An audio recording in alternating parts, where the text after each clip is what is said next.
The Hume Genesis NFT drop, Goblin Town is coming, new Seekers reveal, plus a whole bunch more. This is Into the Futureverse, and today is Friday, the 15th of July of 2022. Now give that like button a bunnies up, and let's get into it. Okay, before we get into all the news and the speculation about everything that's about to drop, I just wanted to have a few words about why I'm making these videos and my thoughts on the ecosystem. So I'm relatively new to FLUF World, and like many people, I thought it was just a profile picture thing, and that's not really been my world. I've come from more of a DeFi background. I started spending a bit more time trying to understand how all the system works and everything that they've been building out, and to be honest, I've been blown away by what Aaron McDonald and the guys at Centrality have been doing over the last 5 years to try and build the infrastructure for an open metaverse. So I had a look around, and it was pretty clear to me that there wasn't much video content on YouTube about this ecosystem. So it seems like a good opportunity to get something out there, and there is just so much to talk about every week given how vast the ecosystem actually is. So I plan to put these videos out maybe once or twice a week, just depends on my workflow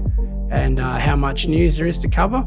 But if you do like the content and you want to get a nice high level summary with a little bit of my own opinion spread in there as well, give it a like, a share, and subscribe to the channel. It really helps with the YouTube algorithm, and hopefully that means I can continue to do this longer term. So on to the news. So the Hume Genesis NFT drop is about to happen, and they did a Twitter Spaces on this yesterday morning. It's not a bad listen, but in summary, if you would like to get your hands on a Hume Genesis NFT, you still have time to get in before the snapshot on Saturday. Now you'll need to be holding one of these other NFTs. So you'd need to be one of the original POAP holders, Proof of Attendance Protocol NFT holders. I think there's about 300 of those, but you can purchase these music NFTs that they have available up on OpenSea. There's 150 of these NFTs in total, and the floor price is around about 1.5 ETH. And getting one of these is actually going to guarantee that you'll be eligible for the mint. The mint window starts on the 20th of July, and the first 2 days is reserved for the POAP holders and the music NFT holders. Now that should come to about 450 of the available 1,035 Hume Genesis NFTs. So if all of those mint out, there's only going to be roughly around 550 left on day 3, which is for the after party and pre-game scenes and sound holders. Now there's 600 of those, so I suspect this will be fully minted out by the end of day 3. And if you are holding one of those scenes and sounds and you want to get a Hume Genesis NFT, which is a free mint, I suggest you do it as soon as you possibly can on that day, because they're probably not going to last long. And I'm sorry to say, but if you're hoping to pick one up on day 4 by holding one of the relevant Seekers or Atom Car Club memberships, there's a good chance you're not going to get one. Now the Hume Collective is doing good things, and they're starting to get pretty good traction already by being one of the highest traded music NFTs in Web3. And having a Hume Genesis NFT is going to entitle you to drops on each new artist that they spin up. So if this does start to get network effects over time, it could be quite lucrative. The Genesis NFTs have 3 different levels of rarity, which will influence the amount of governance power you have over each artist. So you might be lucky to get one of the very rare ones, which will hold even more value. Now during their Twitter Spaces, they dropped some more alpha about the spot, and they dropped this video in their Discord. Let's give it a watch. August 18th, 2552. Welcome to our home. What we called the spot. A hidden space deep within the metaverse. A place where humies could feel safe throwing secret shows, making music, co-creating, holding discourse, and sometimes just partying their fucking faces off.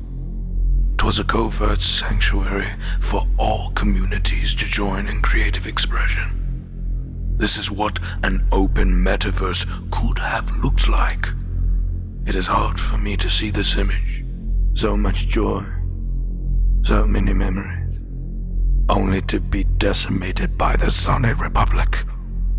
This was the spot. Will you help us build a new one?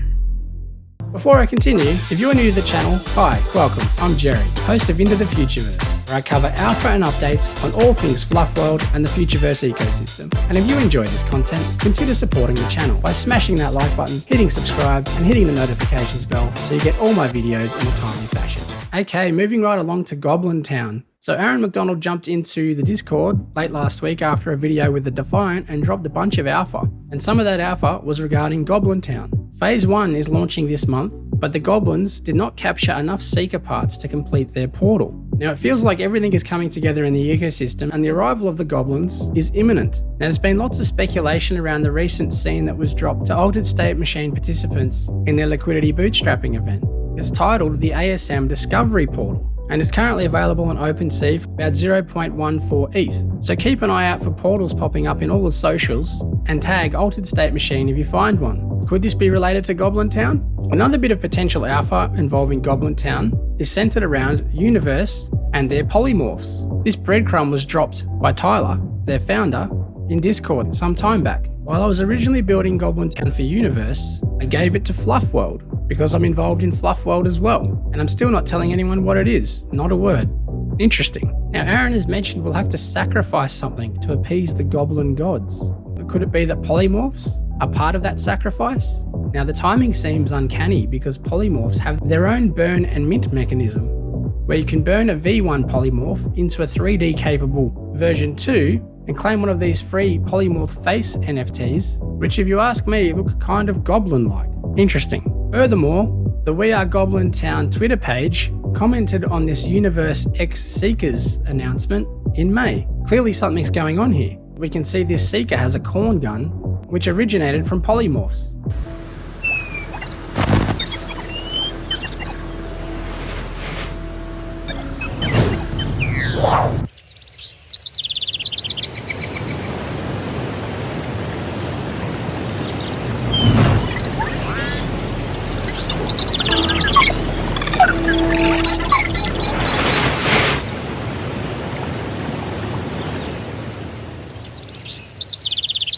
Now the real juicy alpha was dropped yesterday, with this screen grab from an all-staff meeting amongst the non-fungible labs team. Here we can see Alex Smaler with a backdrop of what looks like some ancient ruins and an unfinished portal in the background. What made it extra juicy though was his comment from Aaron McDonald, the big brain behind the whole ecosystem. What you don't know is that each scene is an Unreal Engine environment. Can't wait to show you the goblins next month. And just this morning, Aaron also tweeted this. Now maybe it's just me, but this scene sure looks like the apocalypse scene in the FLUF World Scene and Sounds collection, as seen here. Coincidentally, Brandverse, who just revealed their Xena digital watch collection last week, dropped this tweet regarding their relic watch line. Civilizations behave like they would exist forever. Some were erased because of their weakness. That sort of sounds like something a goblin would say. And as we can see, these watches look like they came from an ancient civilization. Maybe a post-apocalyptic one. Now moving on to some more news regarding Seekers.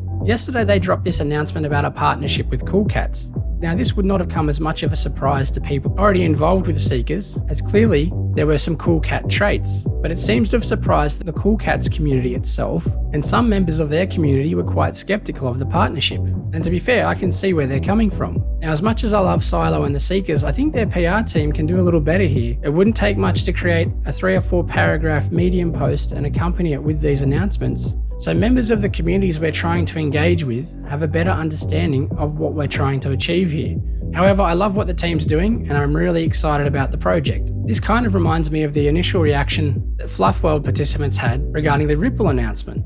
But to his credit, Aaron jumped on a Twitter space shortly after and did a video with the Defiant to help explain the reasons behind the partnership. Maybe someone from Silo should get on a Twitter Spaces with the Cool Cat community to help do the same. Now while we're still on Seekers, they have just revealed 5 more of the Ultra Beacons, which have a distinctive party bear flavour, adding to the lore around party bears. These 5 Seekers have been hanging out partying with the party bears since the late 1980s, and this particular one has returned with a boombox and some old school brick mobile phones. There are now only 28 unrevealed Seekers, and I suspect that each batch from here on will be a specific partnership with another team or group within the ecosystem. There's currently only 3 for sale with a floor price of 18 ETH.